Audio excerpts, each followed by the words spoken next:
One of my greatest passions outside of church work is archaeology. I love archaeology. If I were not called to be a pastor, I very well think I might have pursued some ancient ruin somewhere on the other side of the world with the paintbrush trying to find something really old. I don't know why. I just love that kind of stuff. And I look out and I see the world, and you see mighty empires. They've left amazing remnants all over the world, remnants of their power. You have the wind-eroded pyramids in Egypt, all the way to the jungle-shrouded Mayan temples in Central America. And even today, people spend a great amount of time and energy doing the same thing, trying to immortalize ourselves, making something so permanent. Think of this. Bezos and Richard Branson, Jeff Bezos and Richard Branson, were trying and spending billions of dollars to be the first civilians in space. And they wanted to be remembered. Like Jeff Bezos doesn't have enough, he needs to be remembered for being the first at something like that. You want to be immortalized. Here's where it gets personal. It rankles us to imagine that no one will remember us. It rankles you down deep. It does me. I don't know. Most people, I think it does. Most of us don't know anything about our ancestors. Think about it this way. You mostly don't know anything about your ancestors from before 1800. Some of us, 1900. We might be able to track down names, writings, migrations, and vague details about their life. But what were they like? You don't remember them. What made them tick? And here's the scary thing. You think out 200 years, there will be nobody, if the world's still spinning, there will be nobody who knows who you are. They might know your name. They might know your pictures. They might know your medical history. They might know your resume. They might even know your social media entries. Just kidding. They won't care at all about that. Not even a touch. Mostly, they'll wonder and look you up to figure out what went wrong. That's what we do with history a great deal of the time. We look and find some people when they say, okay, look back in your family and see what went wrong. That's what it feels like. But for the most part, it really rankles us to know that we're not going to be remembered. We want to make a difference the world remembers, See, for most of us, making a difference isn't enough.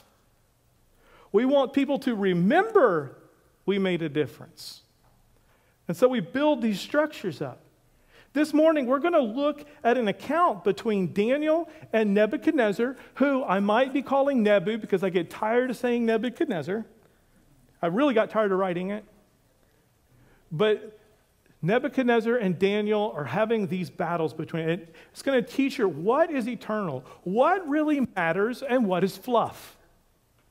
How do you make sure you're building your life that's not full of fluff and temporary stuff? So I'm going to start, man, Daniel 2 is long. So I'm going to summarize some of the story for you. I'll read some, summarize, and read, okay? Because I encourage you to go home and read the texts yourself, not because I'm misrepresenting them, but because they're much better than me representing them, okay? At least I hope I'm not. So Nebu wanted his greatness immortalized.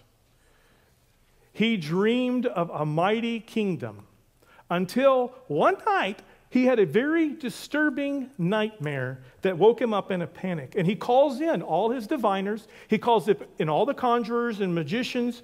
And he says, you need to tell me, which that includes Daniel. Remember I talked about it last week. Daniel's in that group.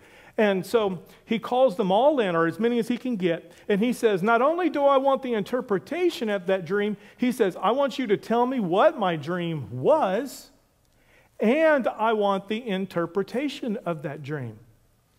And they're like, what? You got to be kidding. Tell us the dream and we'll tell you the interpretation. He says, no, that's not how this is going to work. In fact, if you can't tell me what my dream is and the interpretation, I'm going to kill all of you and your families. They're like, and they say, not even the gods, it would take a god to do such a thing, and they're not around. They're not available to us. That's in verse 11. You can read that yourself. Only the gods could do that, and they don't dwell among us. He orders that all these type of men, he's serious. I think he probably, in one little phrase there, he thinks he's caught them in a different kind of conspiracy, and this is sort of a trap for him, okay? So he sees them as enemies, but he says, okay, we're going to kill you all. So he sends out his soldiers to kill all the diviners, conjurers, and magicians, and they come to Daniel's house, because Daniel's one of these guys. And Daniel says, whoa, whoa, whoa, whoa, take me to the king, we'll figure this out. And so he goes to the king and says, all right, give me a few days and we'll come back. At least let me take it to my God, and we're going to take it and we'll pray over it. So the king agrees. I'll give you a couple of days. And so Daniel gets his friends, who later we're going to call, and it's known last week and later next week, who are they? Radshak, Meshach, and Abednego, right? His buddies. And so they go together in Daniel's place, and they sit and they pray until one night, boom, the mystery's revealed to Daniel. And we're going to come back to that revelation here in a minute. But Daniel went to Nebu and recalled his dream to him. And let's going to read it. Daniel 2, 31 through 35. I don't normally spend this much time on the text, but we're doing a whole story, and I want to catch the whole story. This is the important part. This is where Daniel tells Nebu his dream. It says this, "You, O king, were looking, and behold, there was a single great statue. The statue, which was large and of extraordinary splendor, was standing in front of you, and its appearance was awesome. The head of the statue was made of gold, its chest and its arms of silver, its belly and its thighs of bronze. It has legs of iron, and its feet partly of iron and partly of clay. You continued looking until a stone was cut without hands, and it struck the statue on its feet of iron and clay and crushed them. Then the iron, the clay, the bronze, the silver, and the gold were crushed all at the same time, and they became as chaff from the summer threshing floors." That's the extra part of wheat that flies away when the wind comes. "And the wind carried them away, so that not a trace of them was found," as though they did not exist, right? "But the stone that struck the statue became a great mountain and filled the whole earth." Then Daniel provides God's interpretation. I'm just going to lay out the whole story for you here. Each level of the statue are future kingdoms. Then the stone, which was cut without hands, smashes the feet of the statue, crumbles the whole thing into a meaningless mess, and blows it all away. That's his interpretation, meaning everything Nebuchadnezzar's doing is worthless, right? It ends with a little summary of the future in verse 44, and he says this, "In the days of those kings, the God of heaven will set up a kingdom which will never be destroyed. And that kingdom will not be left for one another. It will crush and put an end to all these kingdoms, but it will itself endure forever." There's a lot in this chapter, a ton. But the most foundational meaning that I want to get to first is about the dream. It's really quite simple. The world's way is built on faulty feet. The world's way is built on faulty feet. A simple rock is all it would take to collapse the whole statue of history and empires and then make it all void and meaningless. This is the wreck of Nebu's plan to make himself so important. The layers of the statue imply that all the remaining empires are sitting upon the same faulty feet. All those who are based in paganism. So it will only come down to one kingdom, though. Really, all empires here in some way, all ways of man find themselves in Christ or outside is the basic concept. You're built on faulty feet, or you're built on eternal kingdom feet, which was from 44. Every empire, here's the thing about itself. Every empire, even if it doesn't start off as empire, every empire becomes empire when it worships itself. Even in the next chapter, we see that Nebu counters God's given dream by doing what? He thinks he's going to counter it by building a whole statue made out of gold. And we'll get to that next week. But he wanted people to worship him. Nebu believes he can create the future, you see. He wants to curb reality, to gain control of the world's story. And in our modern era, we do something really similar with one big caveat. We believe that nobody else can tell you what to do. No, we want no one else to be our tyrant. But what that does, in essence, means one very important thing to us. We build kingdoms and we build our little stories, even though we're only allowed to author our own little story. It makes us the author of our own kingdoms, and we say, look, you build your kingdom, Nebu. You build your kingdom, Nebu. You build your kingdom, Nebu. We're all our little kingdoms. We set and separated because what we don't want is your kingdom invading my kingdom. And that's the kind of compromise that most of our secular modern world has come to. That we are the center of our own universe. Since time immemorial, people have been at the mercy of, you might say, kings and empires, but nature. Seasons, illnesses, earthquakes, famines, and floods. When something like this came along, c'est la vie, such is life. That's how it was. People, even non-Christians, believed very strongly that their story fit within a larger story of the world and what was going on with the world. Because basically, in so many different ways, the world was acting upon them. You see what the big change is?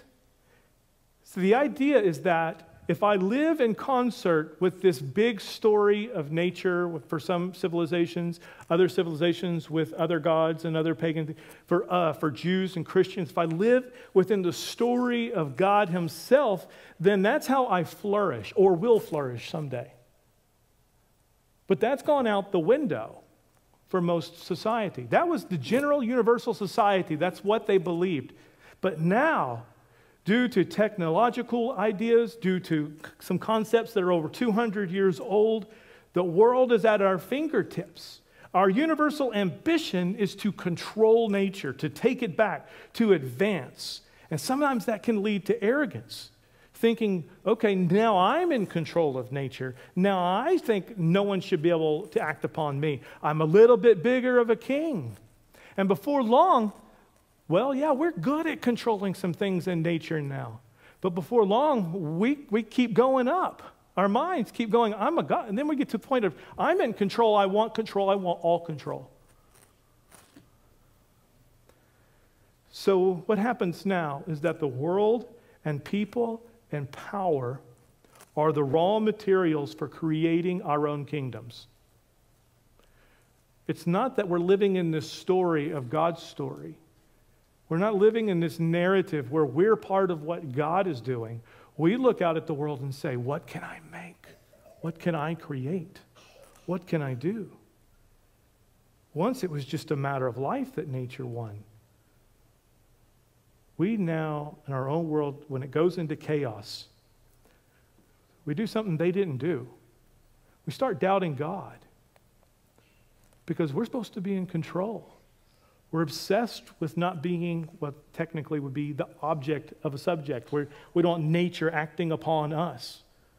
And when that happens, we start doubting God's existence because we think we have some privilege over everything. Rather than being stewards, we have rights over it. And when God doesn't like our rights over nature, we get mad at him.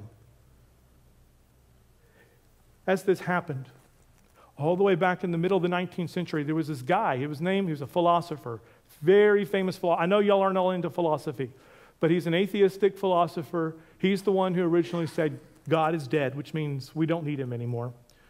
And his name is Friedrich Nietzsche. And he said this about what he thought would happen and should happen to mankind.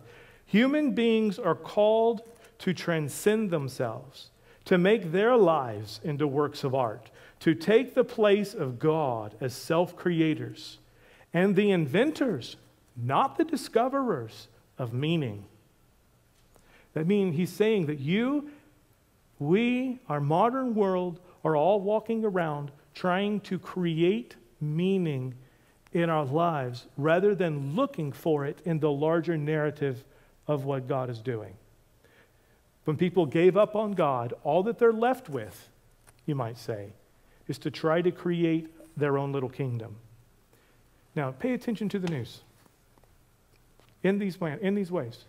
I hate to say it, Disney movies. I'm not saying don't listen to these things. I'm saying go listen. When you listen to things and you take part in movies and stuff, have a wisdom with God in your mind. Motivational speakers, they're all trying to appeal to your kingdom-making ambitions.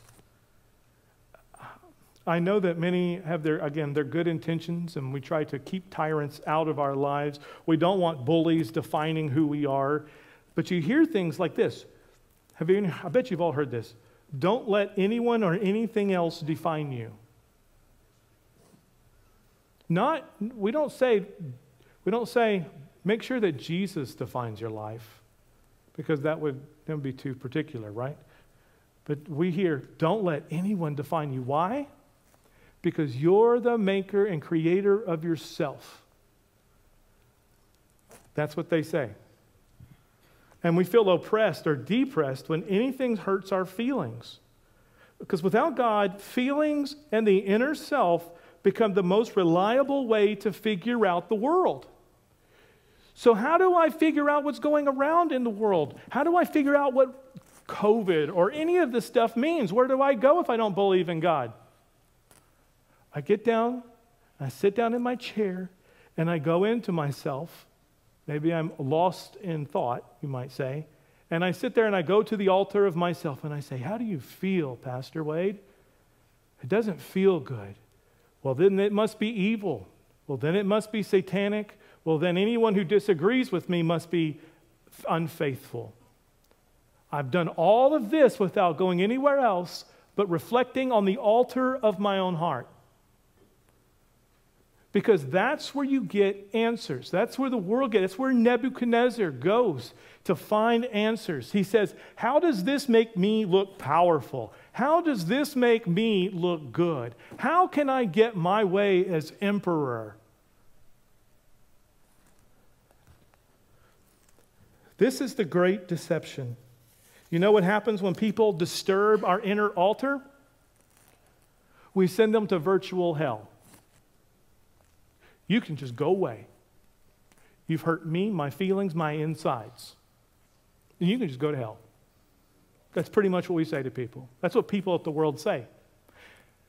Or you can go to the fiery furnace. That's exactly what Nebuchadnezzar is about to do to Shadrach, Meshach, and Abednego when they disturb his worship plan. Now, here we need to start finding some of the answers, because this is the great deception, that your mind, your heart, and your soul, and your strengths are the great revealers of reality. What is good and what is bad, what is just and what is oppressive. We start to find some of the answers, how Daniel answers this question. First of all, to start getting on the right track, God is the great revealer of history, empires, and you. Does that make sense? He's the great revealer. The moment Daniel needs interpretation of a dream, he doesn't pull out the book of Babylonian wisdom on dreams. He doesn't go to Freud. He doesn't go interrogate the emperor as though that the real answer to Nebu's dream is some riddle hidden in Nebu's head. No, he doesn't do that. He goes to the great revealer. He, Shadrach, Meshach, and Abednego go straight to God. And Daniel knows this very important thing. Daniel knows he's in God's story. This isn't about the book of Daniel in that kind of story, although it becomes that. He understands himself as part of the history God is making. And he knows that he doesn't know whether God's going to answer him or not. I mean, that's not something he would have known. We'll see that next week. But he knows that it's possible. He knows God can use him. And what a person in the story does is they say, I'm making myself available to you, the one who's in charge of the story. He doesn't say, Lord Jesus, or God, oh, Yahweh, I really need you to pull me out of this one. I need you to make me safe because the world's all about me and my story. You see the big difference? He finds himself in God's story in several places throughout here. And here's what I want you to get. You are part of God's story. You are part of the story of history. And you're either a Nebu trying to make your own kingdom, or you're Daniel and saying, I want to be a part of God's story and let him work through me. Consciously or not, we all decide, consciously or not, if he's the great revealer of reality, or we think we are. Or maybe some other voice that's speaking to us. If it isn't him, it's your feelings, your new philosophy of the month, media frenzies, party propaganda, your group of friends, your anxiety, your school, your work, your past. All of those things are trying to tell you to make them central, to make them and listen to them as the great revealers. What it means to accept Jesus as your Lord and Savior is that your lordship, we like the Savior part. I talk about that a lot. We love the Savior part of Jesus, and we talk about it a lot because that's extremely important. But Lord and Savior, what's the Lord part of this? Is that he's the one who determines and reveals reality for you. When you see something going on, you say, Lord, what is this? Because he's the one that's above. He can see more beyond us, around us, and in front of us in the future, behind us in the past. You say, Lord, you are the revealer. You know, he reveals the real you he created you to be. And if you start building a kingdom on your own, you're going to find that it's full of anxieties.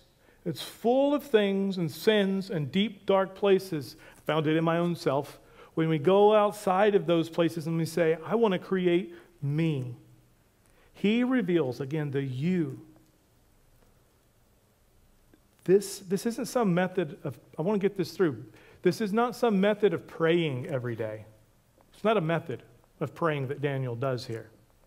It's about who God is when you go to prayer, when you go to Scripture. Know who God is in prayer and study and missions and going out. Because prayer, just to pray, if you're the real revealer, doesn't do a thing for you. And here Daniel declares, the next thing that happens is Daniel declares God is the breaker and maker of kingdoms. This one's tough on the old ego, right? Because Daniel's story isn't about Daniel. They call it the book of Daniel, but like every other book in the Bible, the story of Daniel is not about Daniel himself. God is the center of the story. Daniel and us are side characters. Does that make sense? We're side characters in the great story of the world. We mess up thinking that we're the lead role in our own life. We mess up when we think we're the lead role in our own life. I had to write that and say it to myself several times just to make it try to stick. Giving your life to Jesus is to admit that he is now center stage. He is now the lead role of your life. He's the one that you're looking to, that you're worshiping, that you're going to, and that you're basing decisions off of. Otherwise, this is what happens to Nebu. When we try to make ourselves center stage and we try to build our own kingdom, our kingdoms will collapse. That stone that crushes the feet crushes all kingdoms that are not God's kingdom. He says, therefore, well, let's go this way. This stone is very important to understand. We know Jesus interpreted himself as the rock in the parable of the wicked tenants. This rock that's found here in Daniel in Matthew 21, 33 through 46. This is the parable where the master keeps sending. If you've read the Bible, I'm just kind of give you a reminder of it. It's where the master keeps sending servants to the vineyard that he's rented out, and the tenants keep either sending back the servants, and then finally he sends his son and they kill the son. You probably remember that parable. If it's not, it's in Matthew 21, 33 through 46 for you to read later. But Jesus warns them at this end of this parable, because talking to the Pharisees and the scribes and the chief priests, and he says this, therefore I say to you, the kingdom of God will be taken away from you and given to a people producing the fruit of it. And he who falls on this stone will be broken to pieces, but on whomever it falls, it will scatter him like dust. The Pharisees just stood there. Like, I can imagine their mouth just wide open and gawking, because the next verse, if you keep reading, says they knew he was talking about them. And so what did they try to do? Hurt him. They wanted to kill him, but he was too popular at the time and couldn't get away with it. Why, though? Why did they want to hurt him? Because that stone, in their mind, was only intended for other people and not them. They said, where are the chosen God's people? That can't happen to me. They were the holy Jews. They had come to these Pharisees, not all Jews. I don't want to wrap them up in that. These Pharisees had made themselves the center of the universe. They became the controllers, the legalists, the rulers of the law. Who to keep, who to condemn. And their worlds will collapse. They thought they were going to be getting crushed because they were God's people. Just like Jesus says, Christians will suffer, right? Because we're God's people. Here's the thing. Sometimes we suffer, and it has nothing to do with the fact that we're God's people. It happens to do with the fact that really the world center is right here, and that stone is pressing down on us, and it's crushing us. And we feel the weight of it, and we say, it must be the world pressing down on me. You were never created to be able to build and uphold your own kingdom. You try to do that, it will crush you. In fact, the stone is a release from that in many ways. That Jesus comes and says, your kingdom falls and crashes, but I come and I forgive you, and you can be a part of my kingdom. Because he's the only one who could build this kingdom that we all try to build in our own lives.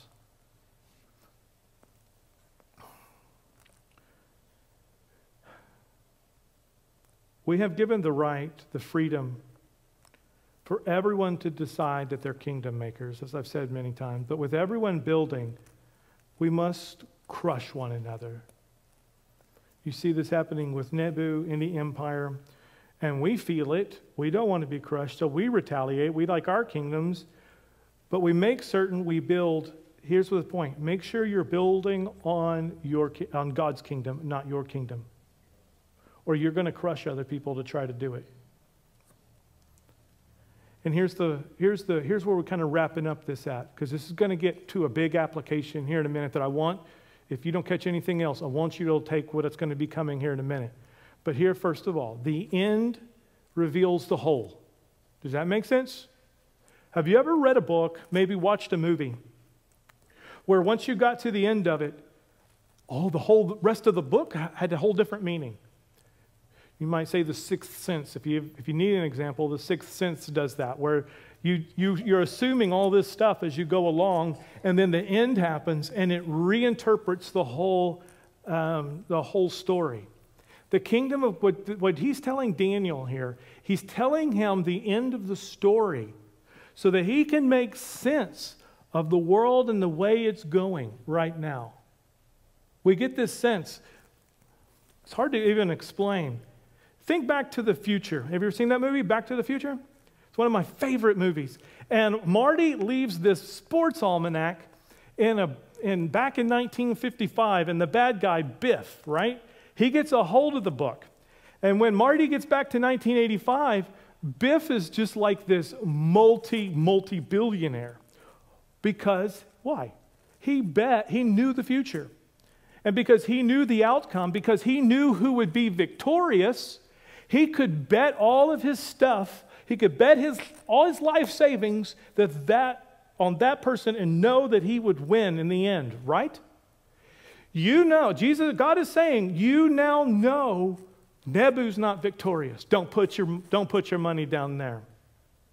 You know, all these groups, all these things that we put our hope and trust in, they're not going to win. Jesus is the victor.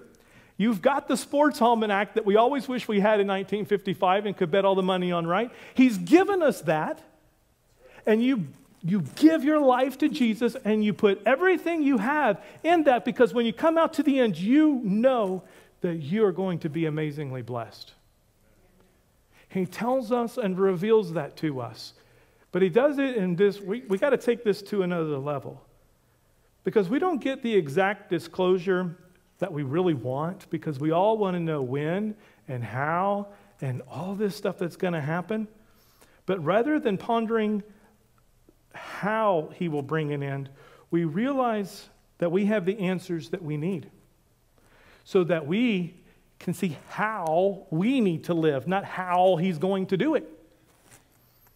It's to take and look from the end and look back. And if you can do that, you can see how to live, correct? So we don't have to worry so much about how it's all going to happen other than being faithful, other than spreading the gospel and being on mission and making sure he's the center of our story. And I'll tell you, you say, well, that's not good enough to know that he's victory. That's really good to know. But how do I know how to live? It's real simple and really hard. Jesus. The Sunday school answer, right? Here's this. Jesus is the full, I'll say almost the full self-disclosure of God's character, God's mission, and God's plan. Jesus is his full disclosure. That's what we get. The text, obviously the Word of God is a big part of that explains the whole final revelation of who Jesus is. But Jesus is the full self-disclosure of history. Because the idea of resurrection, you don't want to forget this, I've said it many times, is that Jesus is the picture at the end that comes back and lives here with us and lives through this, lives life and death and resurrection. And that's the resurrection. He is that perfect picture of the end. And so you get this full disclosure, not only what it looks like, but his life is something that answers our how question. And when you're really tossed around and you're not sure what to do, the main place I look for full disclosure is the cross. Jesus is that disclosure that you need for your life to figure out some of life's hard decisions. I don't care whether it's marriage or relationships or whatever it happens to be. What we want is God to all come to us and speak right into our ear and tell us our own little special message. That's what I would really love for him to do, to tell me how to fix everything in my life. I want the special message in my ear. But you know what that desire kind of means? I kind of want God to come to my altar. I kind of want to be the center when he's already, I want it to be a secret between me and him almost. Him to disclose something to me personally. When we have all the disclosure we need in Jesus Christ. And we need it in our community and in our church and in his body. Because that's part of this, by the way. In Jesus Christ, his resurrection, his ascension, and his body. See, the good news isn't that you just go to heaven. It's knowing Jesus now, too. And I want you to leave with one very important application, evaluation of yourself and application. I want you to be able to evaluate whether or not you're sitting at the altar of your own heart or whether you're really sitting at God's altar to get revelation for your life. And I've only run into this recently, and it's helped me tremendously, and it's why I want to pass it on to you. Where is it that you go in your mind when you feel great burden, strife, conflict, feelings of unworthiness, marriage problems, parent problems, kids problems, jobs problems, and so on? Because in our modern world, we teach people to look inside. And we use this word, ruminate. Ruminate. We ruminate on things. If you're a worrier, you probably ruminate quite a bit. Rumination is praying to yourself. This is my definitions. I know you may find other definitions. This is the way I want to define it for you so you can have some clarity in your life. Ruminating is praying to yourself. Rumination seeks revelation from the inside and makes it the voice of authority in your life. It's likely it is my greatest temptation. It's the mantra. Does it feel good or bad? Am I angry or excited? And our mind, our self, our own altar replies back, the one who offended you is evil. Do you feel loved? We ask ourselves. Those self-obsessed people that don't value me, they're worthless. Or here's the one I think many of us struggle with. When we ruminate, especially because if you do it long, this is where it goes. And I've realized that in my own life. I'm a worthless scumbag. And it would seem ironic that when you go to the own altar of your own ego and your own self, that you would get that message, except for the fact, again, that you aren't God, and you were never intended to be God. And to try to be your own God, yeah, you're pretty much a scumbag when you think when you look at God and you look at yourself, you never could live up to that. You never could live up to being a God. Rumination versus reflection. This is what you need to get. I explained rumination. You need to get this because this is helpful. So rather than rumination, we need to make sure we're practicing reflection. Reflection requires a mirror, so to speak, right? It requires something else to go to.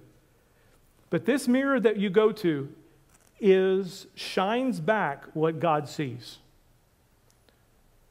Reflection. That mirror is God's self-disclosure in Jesus, the cross, the parables, the resurrection, God's whole story. We need to hear the words at times. I'm feeling like a scumbag, right? When you have that feeling. When you're ruminating, you want to hurt yourself more. When you're reflecting, you hear God's word say you are beautifully and wonderfully made. And if you call Jesus Lord, He's the authority, not you, and you can walk on. Or maybe you're feeling really a little too good about yourself. And you come back to Romans and it says, we are all sinners. For all have sinned and fallen short of the glory of God.